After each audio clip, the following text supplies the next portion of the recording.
Today we are replacing all of these dash parts.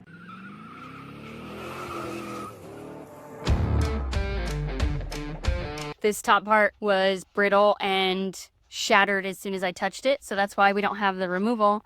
But I can show you where all the components go and where to plug everything in on the install.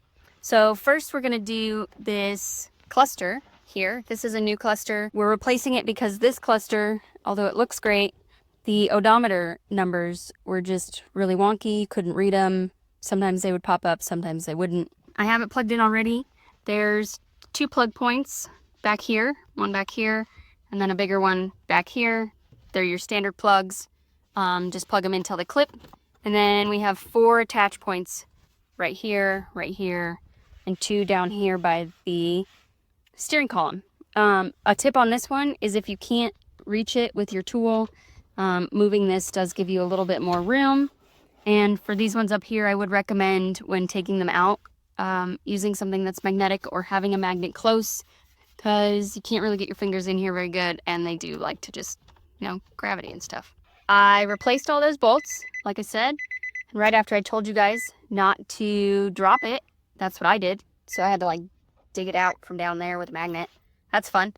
I did want to point out that this odometer does not read what my odometer read, which was at 185 or something. I took a picture just in case because my memory's crap. You can reprogram those. I'm not going to do that. I'm just going to let the next buyer know that the mileage is not 140. That's the legal way to do it. That's the way you should do it. So now we are going to move on to the next part, which will be the unit that goes over all of that. This cover is what we're installing. You can see all the clip points right here. We do have to be really careful getting this in there because you do have your odometer, what is that called, Kyle? Selector switcher button guy? Yeah, this is a little selector switcher button guy. Yeah, you got to be careful for that because it's sticking out. And then we're going to connect this over here to the light toggle gauge thingy right here. Names of things are escaping me. Make this video real dumb.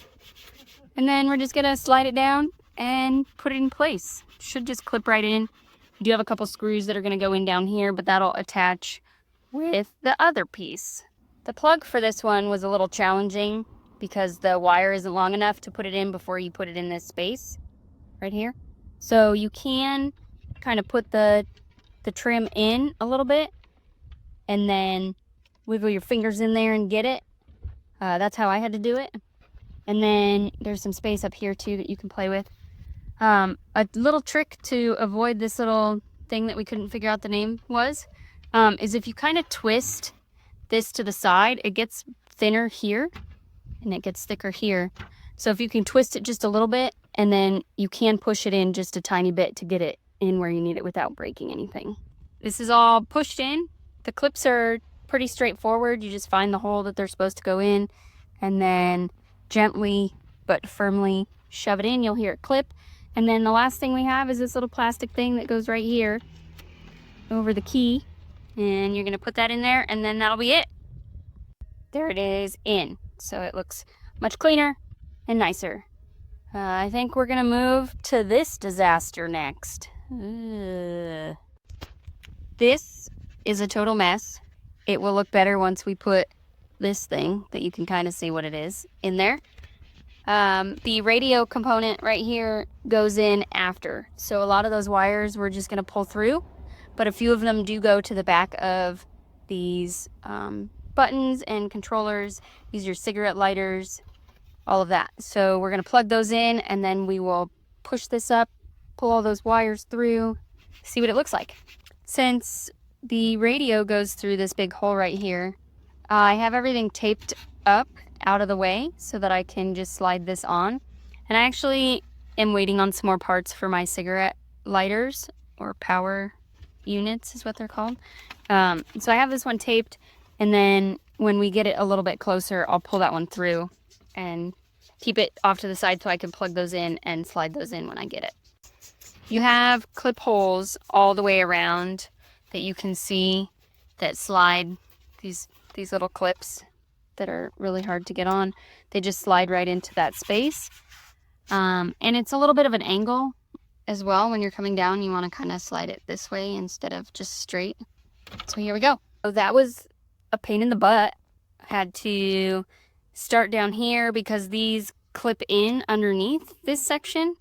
And then fortunately, you can see through this hole so you can see where you're lining up and where you're not lining up with your clips. The rest of this stuff is all going to be part of this radio component that I was going to replace because of this broken piece right here. The one I got doesn't fit, so I'm just going to roll with the old one. So I got to put that radio piece back in there, and then we will get that one installed as well. All right, we installed the glove box as well. There's 4 screws up here, and this is your attach point for your mechanism down here. Looks like I didn't tighten a screw all the way, so I'll fix that. There's one right there. There's one deep in that little hole, and then there's actually 2 underneath that attach everything to the rest of the dash. There's a couple clips here on the side that you just push in, and let me open this door again. It actually goes behind this weather stripping backing. So you kind of have to finagle it in there and weasel it sideways a little bit. But otherwise, this one's probably the easiest of the ones I've done so far. We are working in the dark. Got the radio in. It's pretty ghetto though. We super glued some of these cracks. Doesn't fit right, but it's there. And a janky radio is better than no radio, right? I just put this in. Because Nissan, you have to take this out to take the center console out, or the center dash out. So this came out. I took it as an opportunity to clean it so it looks a lot better than it did. This one just kind of slides in at an angle forward, and it's got the regular clips that you can see everywhere else. There is also this trap door here that you can't really see right in here, that if you pull it out, it lets you see everything under there so you can make sure you're getting into the right spot. This one's probably the easiest one to install out of everything. That took like 5 minutes, and then you just put the shifter knob back on and you're good to go. So the last piece that we put in was this lower panel right below. That's the steering wheel. We've got clips that push in up here in the corners, down here as well. Can't see my finger. And then over here, make sure you reconnect these switches, and then there's 2 nut plates down here as well. Down here. Fix the video so Kyle can edit it. Button? I don't know. The menu button? It's not a menu button. There's no menu in this car. Selector, switcher button guy? Yeah, so this is fun.